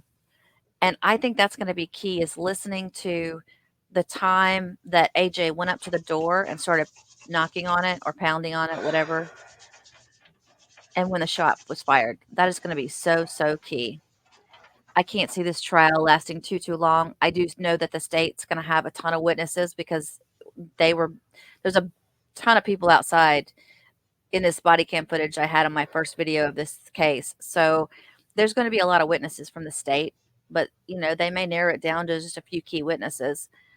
I don't know if they'll bring any of the children in. They might bring in like the one that was there when Susan was acting the way she was acting with that specific child. What led up to AJ going over to her home and banging on the door. I think that child may be brought on the stand, but this is something else. All right. While she's sitting here, I'm just going to fast forward. Okie dokie. We go to the bathroom. Yes. All right. So while we were in there going over everything, and my supervisor came in, he's actually kind of been listening a little. And something that caught my ear, like when we were talking earlier, you had mentioned the words, and I asked you to repeat it because I wanted to make sure I heard you correctly. You had mentioned terminology like reasonable and prudent in reference to how AJ was acting at your door while she was trespassing and everything. Where did that come from, that terminology? Is that Watching TV. watching TV? Okay. Like documentary stuff, or like what? Probably just crime shows and stuff. Crime shows. Okay. And I have to ask you this: have you done any research on like the laws as far as like in Florida, as far as self defense and things like that? I looked at it today. You looked at it When today. I was on Facebook, just some things that they had it up on Facebook. Describe that. What did you specifically? What you were reading about and learning about? Just they said self-defense, and I'm trying to think what the hell else I looked at today. So much crap, mostly emails. But I just remember saying self-defense, and there was a bunch of lawyers and stuff like that. So prior to today, even the last time that you and I spoke on very early Saturday morning, you had used some of that same kind of terminology in describing the situation that occurred at your front door. Prior to today, had you ever done any kind of research like that? And before I ask, let me just say, if we were to look through everything in your phone or your home desktop computer, is there anything kind of research on your internet history that would show that you've done research on like self-defense? Or have you ever heard of the term stand your ground? Yes, Have you ever done any kind of research on that? yes, when it was mentioned on, some guy shot, someone at a, convenience store, and they said stand your ground now, Was that like a Florida situation? Because I Yes. know every state Yes. has kind of different I laws. think it was and- Florida. I think it was Florida. Okay. And when was that? God, years ago. It was years Yeah, ago? that was a years ago thing. So nothing recent that would be on like your internet browser history? I just looked it up today. Right, but I mean, other than, basically before this incident occurred at your door, but we're not talking about like a couple years ago. We're talking about within the last few months, would there be, because your internet browser, even if you delete it or you go on Mhm. private browser, if we take a look at those things, because we did go through your phone, the judge Yes. signed an order for us to be able to do that. He agreed that there was reasonable enough evidence to be able to do that. So if that were the case, if we were just to look through that, would there show anything that you were looking up, stand your ground or self-defense laws in Florida on the internet? I don't know, I look up tons of stuff. Is it a possibility that you looked that up? Could have been, I don't know. Okay. I look up, I And- just, and the when I reason read I ask is articles, I'm I trying just to- go and see why the laws were, so I want to know why, like, if they have an article, what happened in the situation, what, Well, Susan, I think you know the reason why I'm asking that question. You're smart, okay? And the reason is, oh, hell no, no, absolutely. I know what you're thinking. Did I look up the laws so I could do something? No, absolutely this is not a No. situation where you set No, something up to, no, because you were no. tired of this person, you were No, tired of the situation that they put you Absolutely in. no. Okay. Sorry, no. Okay, so while I was out there going through the notes and everything, I went through, so when someone calls 911, as soon as that call goes to our communication center, it logs it, gives us a timestamp. Hour, minute, second, from the very first time that call was received to the time that it's disconnected, okay? And that's for every single time someone calls. So the first time when you called 911, talking about the boys out there trespassing and things of that. So that call started at 8:54 p.m. Mhm. Does that sound about right? Yes, I really wasn't looking at the clock or Okay. anything. I just remember calling. That's what time it says on our call center. And that call lasted for 5 minutes and it disconnected.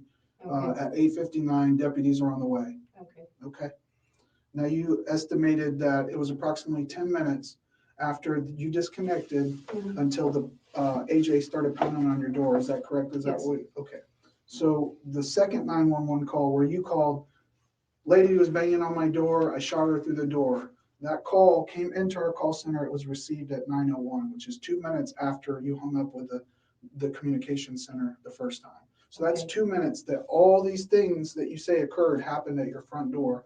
From Okay, I pounding and didn't pounding and pounding and pounding, I'm gonna kill you, all these things. Within 2 minutes, she showed up at Mhm. your front door and did all these things to the time that you pulled the trigger, went and found your phone and then called 911. So, and that's why I'm trying to get, To me, it seemed like that amount of time. That's why I thought it was that amount of time. well, so clearly we've established that that was not true, Okay, that that's not the understood. case, but that's what you felt it was. It So felt you like that. also told me that that's what you heard, that she was Yes. going to kill you. Is it possible that she did not say that and that's what you heard or you believe, just like you believed it was 10 minutes between those calls? I just thought she said, I'm going to kill you. I mean, that's what I heard. That's why I was so in fear of my life. I was like, Jesus Christ, she's pounding on my door. She's going to break in. She's going to kill me. But is it a possibility, if you believe that there was 10 minutes to 15 minutes, adding in 10 minutes before it started, and then approximately another 5 minutes on top of that, that you believe that 2 minutes was 15 minutes? Was it a possibility that maybe you thought you heard that, but it wasn't that what she actually said? I have no idea. That's what I heard. Okay. I'm telling you what I heard. So, Susan, we talked enough that I've come to a conclusion here. Everything that I've learned, okay, and I see this on a scale here. Detective Stiff had brought up You are Susan. Are you the Susan that has done research on Stand Your Ground and has planned for this to happen? Was planning for this to happen? There's a spectrum here. Is this the Susan over here? And then there's also could be a Susan over here that was, I have a gun in the house. I'm scared. Someone is knocking on the door. I'd like them to go away. I'm just gonna, I picked up the gun and I accidentally shot the gun. There's a Susan somewhere in the world like that. You've somehow found a spot in the middle where you're trying to explain this, but it doesn't actually make any sense. That within 2 minutes, because we know it's 2 minutes, within 2 minutes, this person came over and they were able to put down a series of statements, such as, and you said this, that they came right up to and they want to have a discussion with the way that you were treating their kids that day. You said that they were able to make that sentence. I want to talk to you about the kids. I'm banging on the door. I want to talk to you about the kids. They're making statements like that. We've interviewed other people that it was a very brief interaction, and then you shot them. Now, this wasn't a long siege. It wasn't a castle siege. It didn't last for 20, 30 minutes. It was 2 minutes. So you're trying to tell us that a reasonable person would shoot somebody for less than 2 minutes of making statements outside. That doesn't make any sense. So that I have to look on the scale here. Where is Susan? Did she plan this? Is she a cold-blooded killer that plans things? Was this an accident, or was this something that got out of hand? Is it somewhere in the middle? That makes more sense. Not what Susan's telling me. Is it somewhere in the middle? Because I know that I talked to Detective Stiff. We kind of went through your first interview. And in that first interview, you had even said to the kids, you know what, go get your mom. No, I didn't. You said something along the lines is when they said, I'm going to go get my mom, you said, go get her. Go get her. Which is fine. I want to talk to an adult too. I don't want to talk to a kid. I remember saying that. So this has happened a few times during our interview also. You have these, I don't remember. There's been a couple times that you don't remember. And these are important things to remember, and you're not able to remember them. I believe that you do remember them, and that worries me. That makes me feel like you're not telling us it because you are that you are Susan, the person that is planning. I'm just trying to figure out who's sitting in front of me here. Is it over here? I've been planning this. I picked up the gun and I was waiting for her to come over because it was very quick. It was 2 minutes. Or it was, I had the gun in my hand and I made a mistake, but now I've dug my heels in and I've made these statements so far to Detective Stiff about a mistake I made, and I feel like I can't go back. I don't want to feel like you're at a point that you can't go back. We are all human. And I'm going to tell you this, 99% of the people that sit in front of me in this room, they do not tell me the truth like the entire time. But then we get to a point where I show them that everything they're saying actually doesn't make any sense. And I always tell them, I say, look, we want to go the path of least resistance. We don't want to go down the path of embarrassment or humiliation or I made a mistake. They don't want to do that, but I show them everything. And they say, you know what? And I don't hold it against them. I don't take anything personally. If you had said something before that was not true and you felt like you had to go down that path to protect yourself or whatever it is, but it's not true, this is your opportunity to tell us. And I'm not going to hold it against you. I'm not going to say Susan is a jerk or a liar or anything like that. I'm going to say what Susan's saying now makes a little bit more sense for me and Detective Stiff.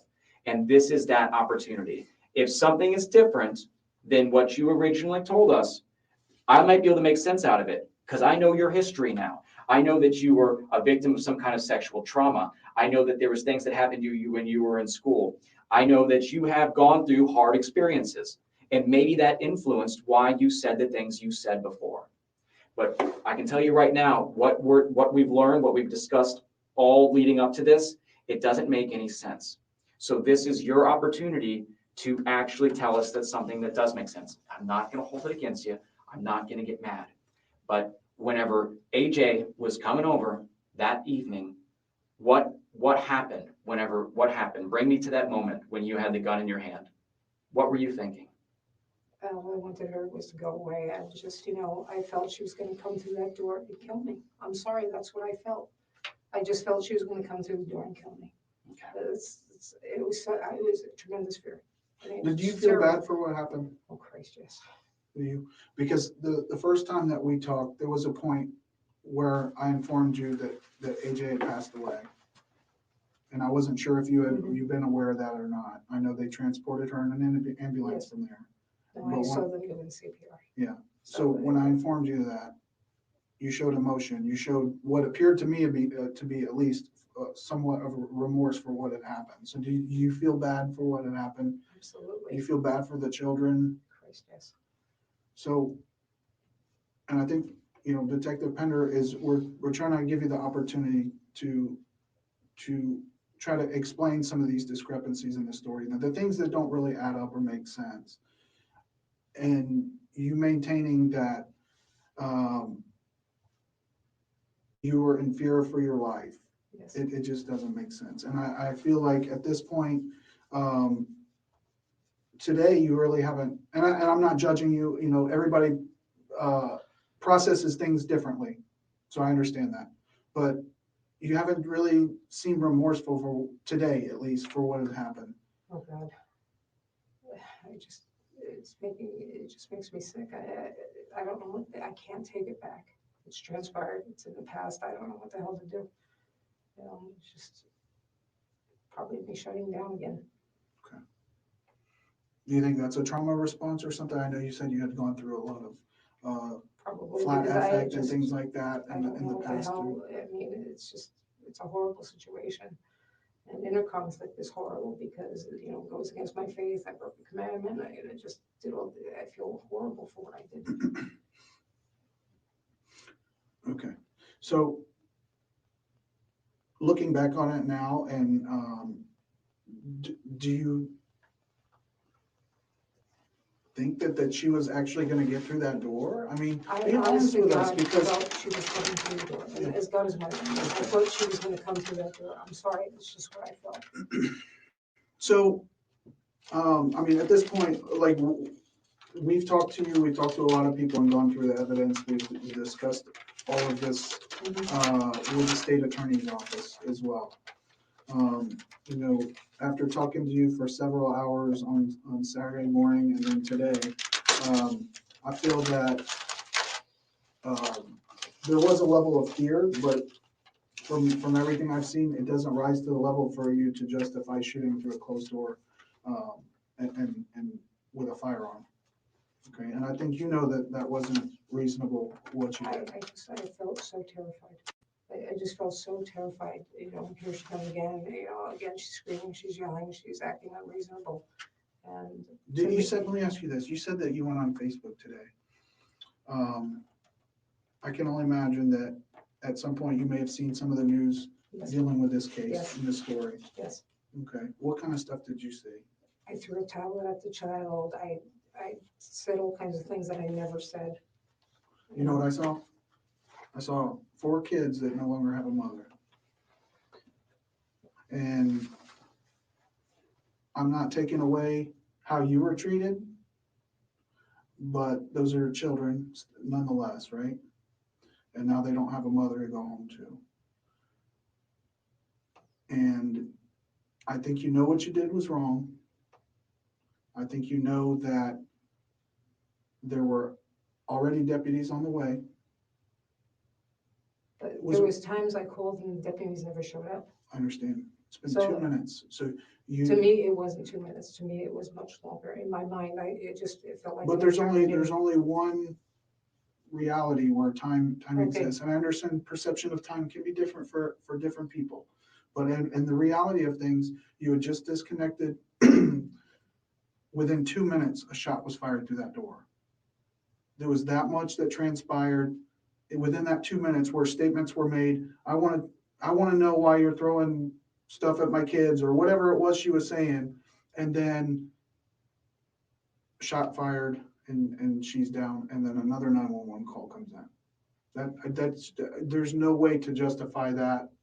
In my mind, I don't think in Detective Pender's mind, I can't make sense and of it. clearly in other people's minds that we've discussed this case with the state attorney, our legal counsel and things like that. Mhm. So, I mean, at this point, we've discussed it with the state and they are on the same terms as far as charging you with a manslaughter, okay? Okay. I don't know what else to say. I was in fear for my life. I mean, honest to God, I just feared that she was going to come through that door. I'm sorry, that's how I felt. I can't change the way I felt. I mean, it was sheer terror on my part. I mean, honest to God, I was shaking. So one of the things I want to ask, because at the point where I did let you know and I informed you, what had ultimately happened to AJ after that shooting, that she had passed away, and obviously she has 4 kids, and I was observing the interviews that were conducted with them and the emotions that they were going through. And you shared some of those same emotions at points through the conversations that we had. And I just want to, obviously I can't let you talk to them or give a message to them and face to face, but I would it's up to you if you would like to write them a letter or something to kind of, whatever's on your mind or in your heart. You don't have to. We're just going to leave a notepad and a pen in the room. Obviously, we have some paperwork to do, so we're going to have to step out to do that, and obviously talk to our boss. We'll just I offer it to everybody that we can't let them talk to. So it's just something we do. Understood. So if you'd like to do that, We're going to get that paperwork going, like he said.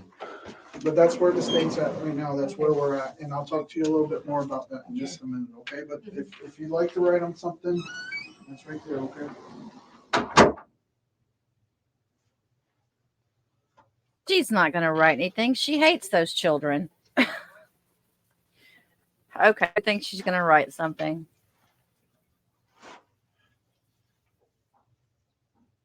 You know she's not. Or else she would have picked up the pad and just started writing already. She has no desire. Remember, this had been going on for a very long time. Oh. F you, you little shithead. I'm just kidding. No,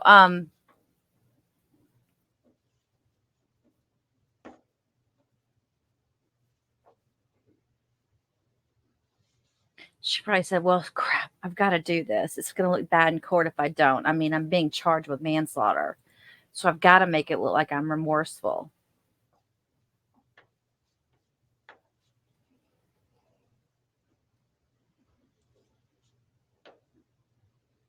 Let's fast forward. Let's see what she says. Will we know what she says? We may not know until court. We probably won't know until court. Okay, she's about a half a paragraph. She's a couple sentences in and she can't think of anything else to say. Or she's trying to word it just so right. I don't believe this woman as far as I can throw her.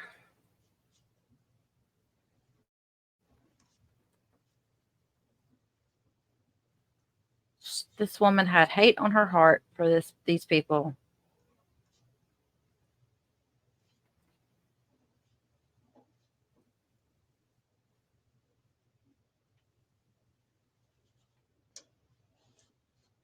And she's done. Sorry about your mom. What do you think she's saying, you guys? I'm being facetious, but I just think anything she's writing there is just what she needs to write to make herself look good. She showed in everything we've seen up until this point, she showed nothing but concern for herself and it being all about her.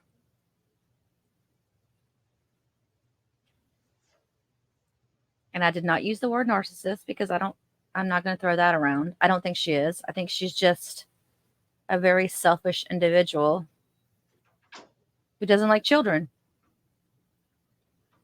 She needed to go buy a home out in the country somewhere if that was her case.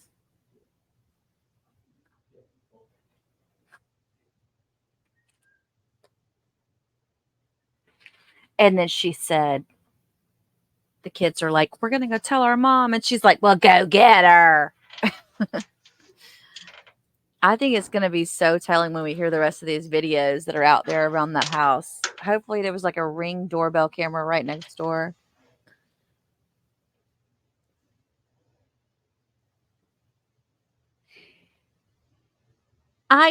They said that she had made, or she had said she did some research on self-defense before she went into this particular interview right here.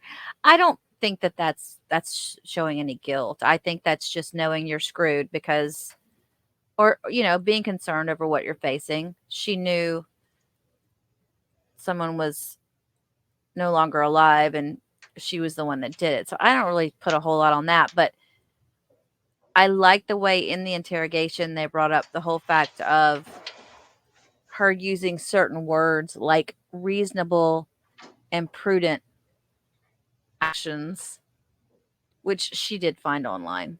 But she says that that was from her watching a lot of crime TV.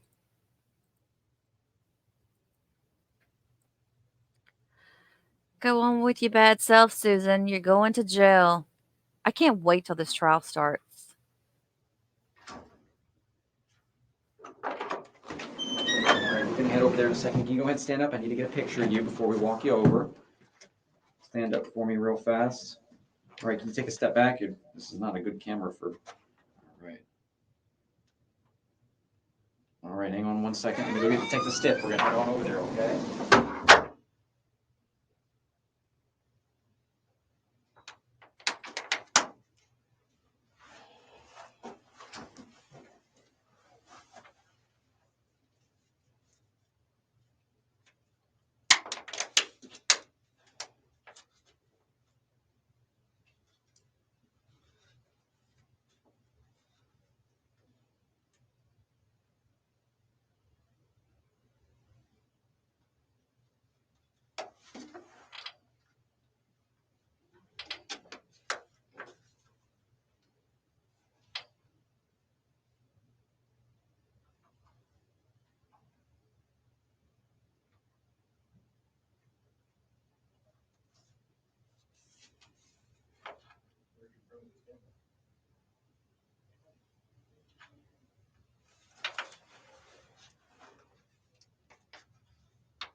As far as family members, I know that she has a sister that lives in the area, or I know she has a sister. I don't know if she lives in the area or not, but that's about it. I don't think she has any.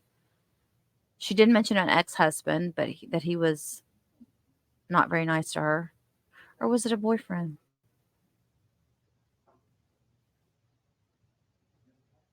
I don't know.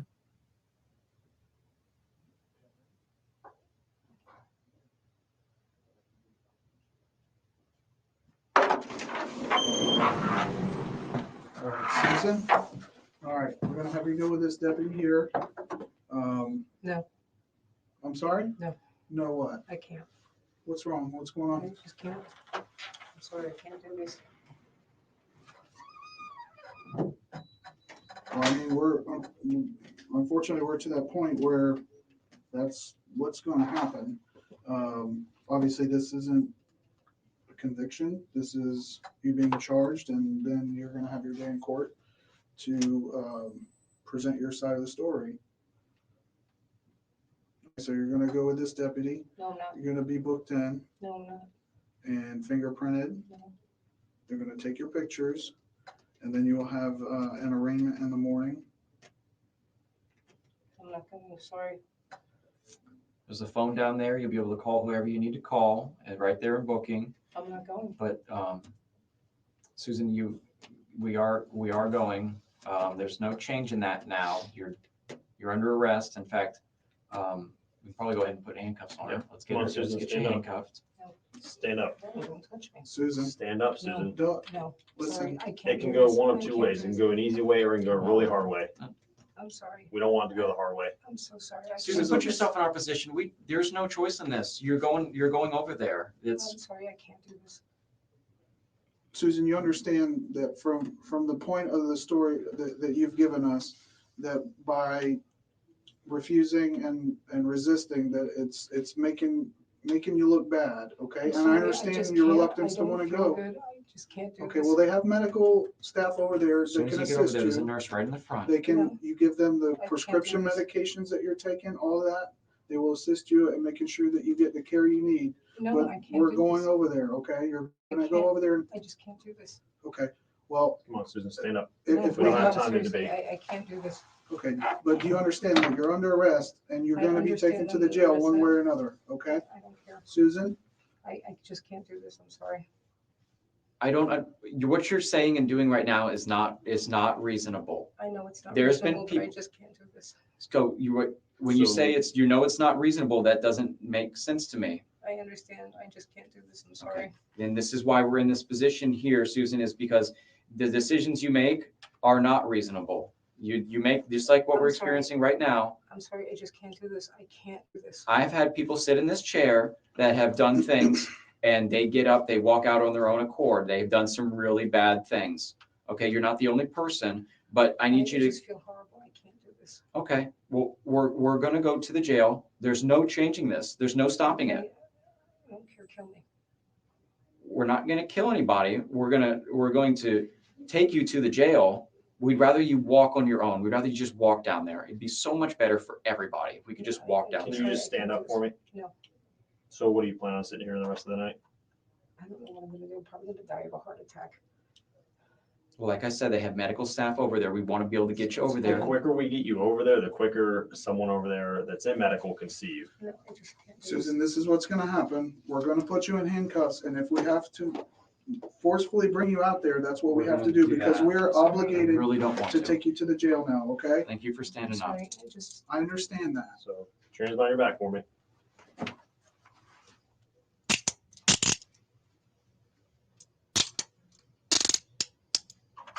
Thank you, Susan. I didn't do this on purpose. This wasn't a purposeful act. I did not premeditate it. I didn't do anything like that. This is ridiculous.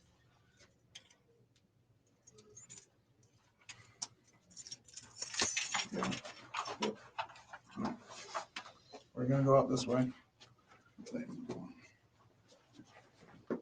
Wow. I did not see that coming. Did you guys see that? I did not see that coming. Golly. All right, guys. Well, this trial is starting this week.